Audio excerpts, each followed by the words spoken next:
देखो बेटा, इस सवाल में वर्मा सर कह रहे हैं कि आप ग्राउंड से 100 मीटर की ऊंचाई पे हैं, ठीक।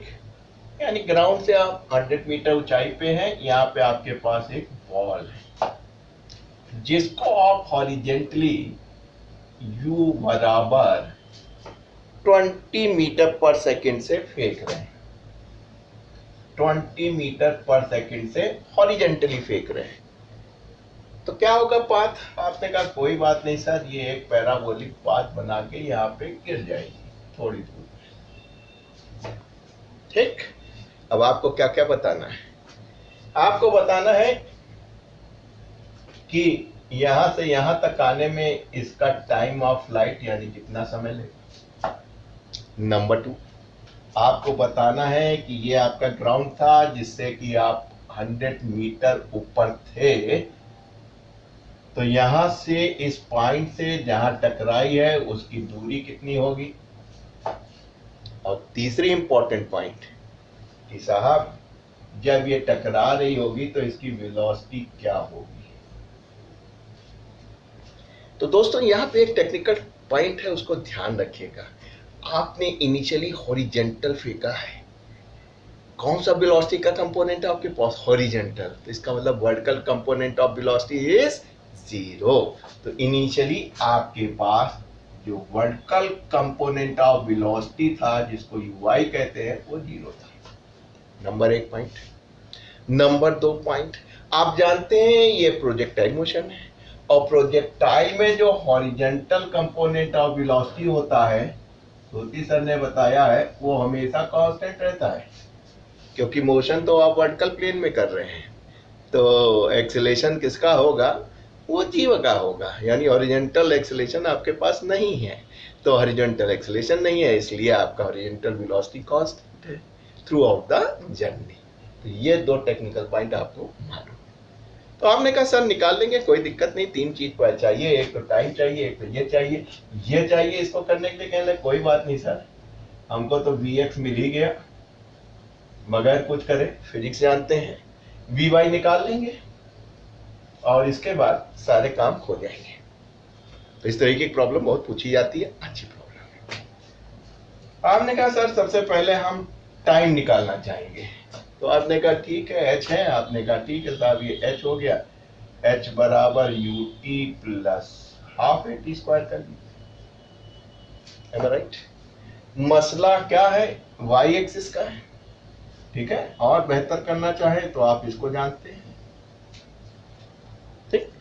क्योंकि मसला अगर आप थोड़ा सा देख ले तो आप इस पॉइंट को थोड़ा सा बड़ा कर ले तो आपको बहुत कुछ दिखने लगेगा। ये आपको ओरिजिन दिखने लगेगा, ये आपकी x एक्सिस है और ये आपकी y एक्सिस है। दिख रहा है आपको बेटा? तो आपने कहा कि हमको इस टाइम तो ऊपर से नीचे आ रहा है, इसलिए सारा काम y का कर लेते हैं। कह लगे साहब डिस्टेंस कितना चल रहा है? कह लगे h चल रहा है। इनिशियल कंपोनेंट ऑफ वेलोसिटी 0 है, 0 से t को मल्टीप्लाई करेंगे 0 मिल जाएगा। कह लगे ay कितना रहेगा? कहीं सर अंडर ग्रेविटी आ रहा है तो g रहेगा, हमें राइट और t निकालना है। क्या बन गया आपका? आपने कहा सर 100 बराबर 1/2, इसको हम मोटा मोटा 10 मान लें, वैसे 9.8 में लेना चाहिए। ये कर लिया तो आपके पास t स्क्वायर इक्वल 20 आ गया। तो t इक्वल टू √20 और ये 4 पॉइंट समथिंग के आसपास आना चाहिए। 4 चौक 16 होता है। तो आपने कहा ये 4.47 सेकेंड, जिसको आप कह सकते हैं कि t is equal to 4.5 second. Clear? दिख रहा है? कोई दिक्कत नहीं। अब आपको x निकालना है, बड़े आराम से निकाल सकते हैं आप कहेंगे कि सर आपने बताया था कि मोशन अंडर ग्रेविटी हो रहा है तो एक्सेलेरेशन ड्यू टू ग्रेविटी यानी ay लग रहा है, ax 0 होता है। तो ax 0 हो गया तो भी आपका काम बन गया। आपने कहा सर यही फार्मूला पकड़ लीजिए, आपका काम बन जाएगा। s बराबर ut 40 plus half AT square. आपने कहा सर सारा मसला एक्स एक्सिस का है। एक्स एक्स मतलब एक्स एक्सिस पे कितनी दूरी चल रहा है एक्स, कैन एक्स कंपोनेंट देखिए एक्स एक्सिस पे यू से चल रहा है, समय तो उतना ही लेगा। और आप जानते हैं क्या जानते हैं कि जो एक्स होता है वो 0 होता है प्रोजेक्टाइल मोशन में, है राइट, और जो ए वाई कंपोनेंट है वो अंडर ग्रेविटी होता है। और बेहतर ये बस काम बन गया आपका। आपने कहा सर ये तो 0 हो गया, एक्स हमको निकालना था, यू हमको मालूम था, टी अभी अभी निकाल लिया, 4.5 0 हो गया, 45 दुनाई 90 मीटर। बड़ा इंटरेस्टिंग सवाल है, पूछा जाता है बेटा, ध्यान रखिएगा। अब आइए तीसरा पॉइंट क्या निकालेंगे आप? वेलोसिटी निकालेंगे। वेलोसिटी देख लीजिए बेटा, वेक्टर क्वांटिटी है तो आपके पास x कंपोनेंट भी है वेलोसिटी का, y कंपोनेंट भी है कि नहीं है? x तो बहुत अच्छा है, u के बराबर है, am I right? y हम निकाल लेते हैं। तो आपने कहा सर मैग्नीट्यूड चाहिए, तो मैग्नीट्यूड में तो ये हो जाएगा, और आपने vx बराबर u के, u कांस्टेंट रहता है तो ये आपके पास आ गया, आपका काम बन गया। तो आपने कहा सर हमको तो ये मिल गया।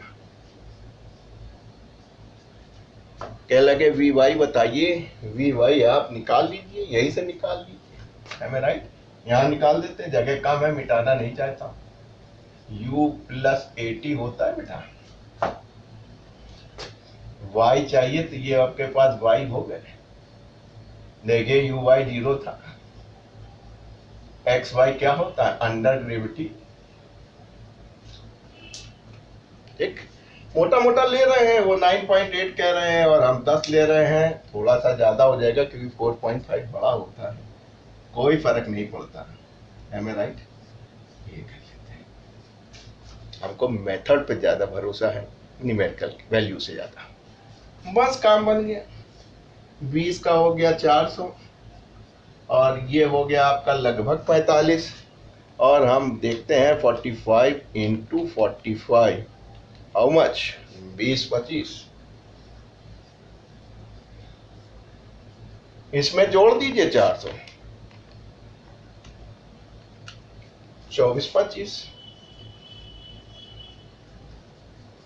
इसका अंडर रूट ले लीजिए, मोटा मोटा आ रहा है 4.9.2 मीटर पर सेकेंड। तो सर ने भी थोड़ा सा कम लिया है, 49 आ गया, तो आप कह सकते हैं 49 मीटर। अब आप एक काम और कर सकते हैं इसमें, चौथा काम क्या, कि आप कह सकते हैं साहब एंगल बताइए हॉरिजॉन्टल से, ये वाला थीटा, क्योंकि ये कंपोनेंट वेलोसिटी देखिए यहाँ टकरा रहा है, और ये क्या है आपका एंगल, कहाँ से नापोगे? Velocity is the vector quantity, vector मतलब डायरेक्शन, डायरेक्शन मतलब एंगल, एंगल आपने कहा ओरिएंटल नापेंगे। कहीं वो तो बहुत आसान है, कहीं जगह मिलेगी, कहीं ना बिल्कुल मिलेगी। आपने कहा सर यहाँ पे हम एंगल निकाल लेते हैं, आपने कहा tan थीटा, इसको देखिए तो ये बेस हो गया और ये vy परपेंडिकुलर हो गया। vy कितना निकाला था आपने? vy आपने निकाला था अंडर रूट इतना, तो आप कह सकते हैं कि सर हमारे पास जो vx है वो u के बराबर है, और vy जो है वो हमको रूट चाहिए 20-25 का, वो हमारे पास 45 के आसपास है, और ये वैल्यू कितनी होगी? डिवाइड बाय 20 कर दीजिए तो आप समझ गए हैं कि ये 2.25 के बराबर होगी। आप देखिए आप कैसे पता लगाएंगे कंपटीशन में, क्योंकि आपको टेबल चाहिए, उसका कोई मतलब नहीं। आपने कहा सर आपने बताया था कि tan 60 = √3 होता है और वो 1.732 होता है, और ये 1.732 से 2.25 ज्यादा बड़ा है, तो यानी 60 डिग्री से बड़ा होगा। और 60 डिग्री से जो भी बड़ा मिले 60 और 70 के बीच में मार आइएगा।